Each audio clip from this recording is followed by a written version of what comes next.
आज की वीडियो में हम पढ़ेंगे लॉ ऑफ कांस्टेंट कंपोजिशन और डेफिनेट प्रोपोर्शंस से। तो ये लॉ हमारे पास एक फ्रेंच केमिस्ट J.L. पोरस्ट ने दिया था 1799 में, और इसके अंदर उसने एलिमेंट्स की कंपाउंड्स की और एलिमेंट जो कंपाउंड है उसके अंदर जो एलिमेंट प्रेजेंट होते हैं उसकी कंपोजिशन के बारे में उसने बताया था। A chemical compound is always found to be made up of same elements combined together in the same fix proportional by mass. एक केमिकल कंपाउंड है वो हमेशा सेम एलिमेंट से बना होता है जो कि हमारे पास सेम फिक्स्ड उसके जो फिक्स्ड प्रोपोर्शनल है मास से उससे। इसके अंदर हमारे पास एग्जांपल दे रखा है, जो हमारे पास प्योर वाटर है वो हमारे पास कोई भी सोर्स से ऑब्टेन्ड हो सकते हैं, जैसे कि वेल, रिवर, लेक या फिर सी, या फिर किसी भी कंट्री से, India, Russia, America etcetera, will always be made up of only hydrogen and oxygen. तो उसको हम कहीं से भी लें लेकिन वो हाइड्रोजन और ऑक्सीजन का ही बना हुआ होगा।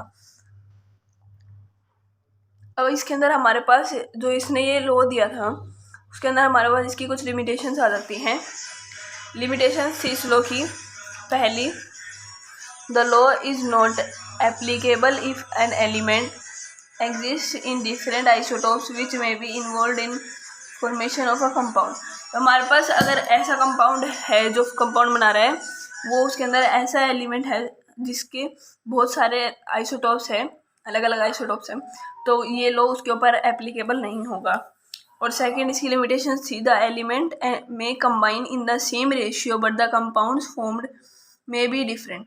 तो एलिमेंट है वो हमारे पास कंबाइन होंगे सेम रेशियो में, लेकिन जो कंपाउंड है वो हमारे पास डिफरेंट भी फॉर्म हो सकते हैं। जैसे कि हमारे पास एग्जांपल दे रखा है C2H5OH और CH3OCH3। तो इन दोनों के अंदर मोलिकुलर फॉर्मूला तो सेम है C2H6O, लेकिन जो इनका रेशियो है कार्बन, हाइड्रोजन और ऑक्सीजन का, वो दोनों में डिफरेंट है। एक के अंदर तो है 24:6:16 और सेकंड के अंदर है 12:3:8 मास के से। तो ये हमारे पास इस लॉ की लिमिटेशंस आ जाती हैं। तो अब हम इसके क्वेश्चन सोल्व करते हैं। तो हमारे पास पहला क्वेश्चन है 6.488 gram of lead combined directly with 1.002 gram of oxygen to form lead peroxide PbO2. Lead peroxide is also produced by heating lead nitrate, and it was found that the percentage of the oxygen present in the lead peroxide is 13.38%. Use this data to illustrate the law of constant composition. तो इसके अंदर हमारे पास law of constant composition को हमें proof करके दिखाना है, जिसके अंदर हमारे पास डाटा दे रखा है कि 6.488 ग्राम हमारे पास लीड दे रखी है जो कि हमारे पास कंबाइन होते हैं डायरेक्टली ऑक्सीजन के साथ 1.002 ग्राम ऑक्सीजन के साथ, जो हमारे पास लीड पेरोक्साइड बना देती है। लीड पेरोक्साइड वो हमारे पास लेड नाइट्रेट से भी बन सकती है, जिसके अंदर हमारे पास जो ऑक्सीजन होती है वो 13.38% में प्रेजेंट होती है। तो अब इससे हम अब इस क्वेश्चन को सॉल्व करते हैं आगे। तो हमें सबसे पहले इसके अंदर कैलकुलेट कर लेना है कि कितनी परसेंट फर्स्ट एक्सपेरिमेंट में है। तो हमारे पास इसका स्टेप 1 होता है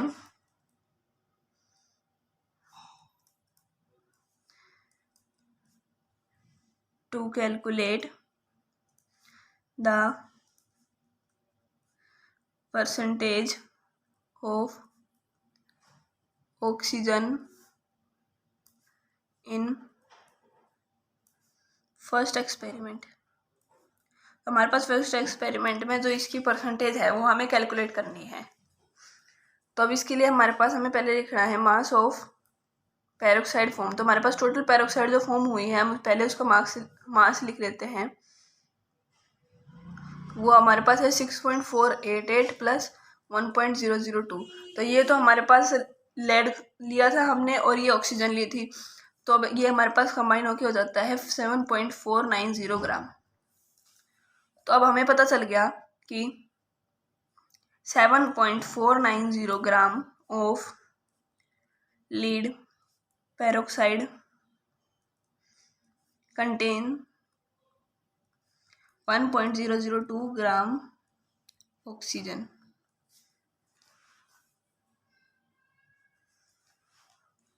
अब हमें ये पता चल गया कि हमारे पास 7.490 ग्राम लीड पेरोक्साइड में 1.002 ग्राम ऑक्सीजन है।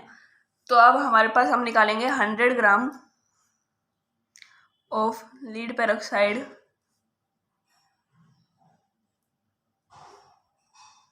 Contain oxygen. तो 100 ग्राम के अंदर हमारे पास कितनी ऑक्सीजन होगी।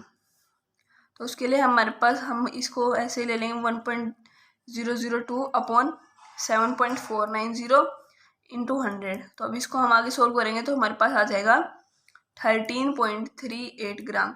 तो कि हमारे पास अब ऑक्सीजन कितनी प्रेजेंट है, जो कि हमारे पास दे रखा है हमारे पास क्वेश्चन में कि हमारे पास जो ऑक्सीजन है वो हमारे पास प्रेजेंट है 13.38% में, हमारे पास क्वेश्चन में दे रखा था। तो अब हमारे पास सेकंड स्टेप आता है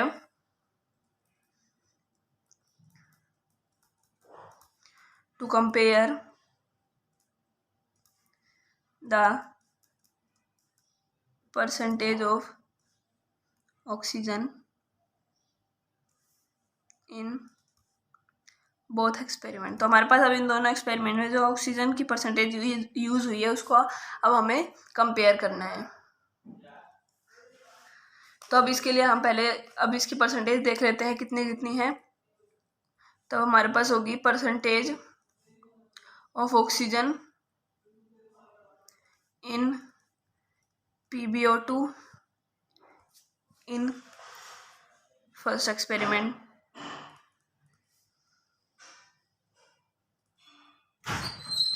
तो ये हमारे पास है 13.38 और सेकंड के अंदर हमारे पास क्वेश्चन में दे रखी है उसके अंदर भी 13.38 ही है।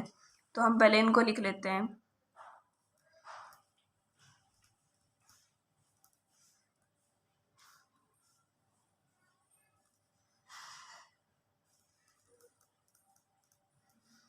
तो अब हमारे पास इन दोनों के अंदर जो परसेंटेज है वो सेम है। तो हमारे पास अब इससे ये हमारे पास प्रूफ हो गया कि लॉ ऑफ कांस्टेंट कंपोजिशन इसके अंदर होता है। अब हमारे पास सेकंड क्वेश्चन आता है copper oxide was prepared by following method. तो हमारे पास इसके अंदर दे रखे कि कॉपर ऑक्साइड 3 मेथड से प्रिपेयर की गई। In one case 1.7 gram of metal were dissolved in nitric acid and igniting the residual copper nitrate yielded 2.19 gram of copper oxide. Second case के अंदर हमारे पास दे रखा है 1.14 gram of metal dissolved in nitric acid were precipitated as copper hydroxide by adding caustic alkali solution. The precipitated copper hydroxide after washing, drying and heating yielded 1.43 gram of copper oxide. In the third case, 1.45 gram of copper were strongly heated in current of air yielded 1.83 gram of copper oxide, so that the given data illustrate the law of composition constant composition. तो हमारे पास अब इसके अंदर 3 data दे रखे हैं copper oxide के लिए कि वो कैसे प्रिपेयर हुई। तो अब हमें इन तीनों मेथड के अंदर हमें प्रूफ करना है कि ये लॉ ऑफ कांस्टेंट कंपोजिशन। तो अब हम इसको सॉल्यूशन करेंगे। तो हमारे पास पहले स्टेप 1 है। तो इसके अंदर हमारे पास जो फर्स्ट एक्सपेरिमेंट है हम उसको सोल्व करेंगे इन फर्स्ट एक्सपेरिमेंट। तो फर्स्ट एक्सपेरिमेंट में हमें दे रखा है 2.19 ग्राम of copper oxide contained 1.75 gram of copper. तो इसके अंदर हमें दे रखा है कि 2.19 ग्राम कॉपर ऑक्साइड है जिसके अंदर हमारे पास 1.75 ग्राम कॉपर है। तो अब हमारे पास हमें 100 ग्राम में निकालनी है। तो 100 gram of copper oxide contained copper is equal to, अब हमारे पास हम 100 ग्राम में निकालेंगे तो हमारे पास हम इसको लिख देंगे 1.75 ग्राम अपॉन 2.19 ग्राम इंटू 100। तो अब इसको हम आगे सोल्व करेंगे तो हमारे पास आंसर आ जाएगा 79.91 ग्राम। तो जो कि हमारे पास परसेंटेज में इसका जो आंसर है वो हमारे पास हो जाएगा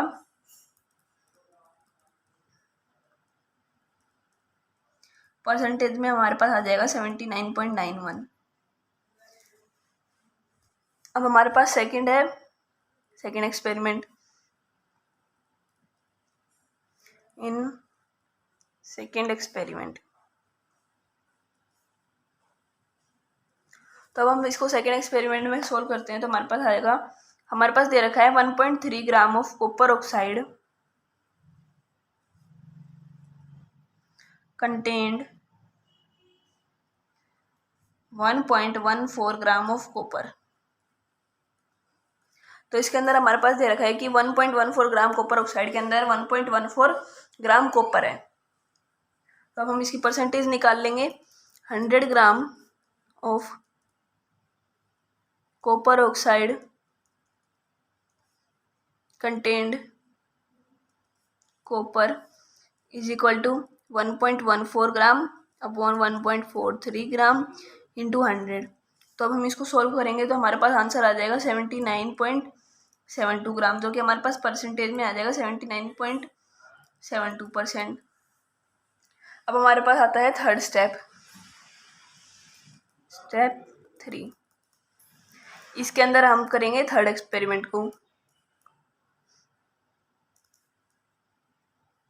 तो थर्ड एक्सपेरिमेंट में हमें दे रखा है data 1.83 gram of copper oxide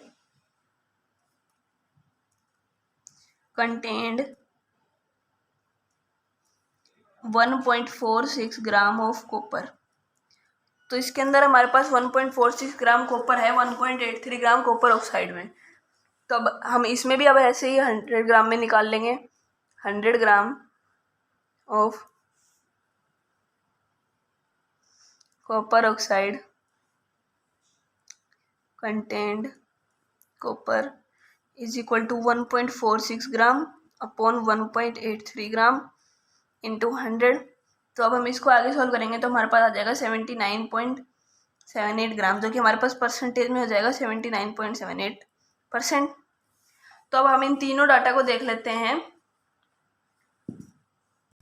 तो अब हम इन तीनों डाटा को देखेंगे तो हमारे पास जो परसेंटेज निकली है इन तीनों डाटा की कॉपर की, वो तीनों अप्रोक्सीमेटली हमारे पास सेम ही है। फर्स्ट में 79.91 है, सेकेंड में 79.72 है, थर्ड में हमारे पास 79.78 सेम ही है सारी परसेंटेज। तो हमारे पास इससे लॉ ऑफ कांस्टेंट कंपोजिशन हम इसे इलुस्ट्रेट कर लेते हैं। अब हमारे पास आती है प्रॉब्लम्स प्रैक्टिस के लिए। तो ये 2 प्रॉब्लम्स है, ये आपको सोल्व करनी है, ये आप सोल्व करें। अगर नहीं हो तो ये नीचे सॉल्यूशन दे रखा है, इससे आप कर सकते हैं। अब नेक्स्ट टॉपिक है हमारे पास लॉ ऑफ मल्टीपल प्रोपोर्शन।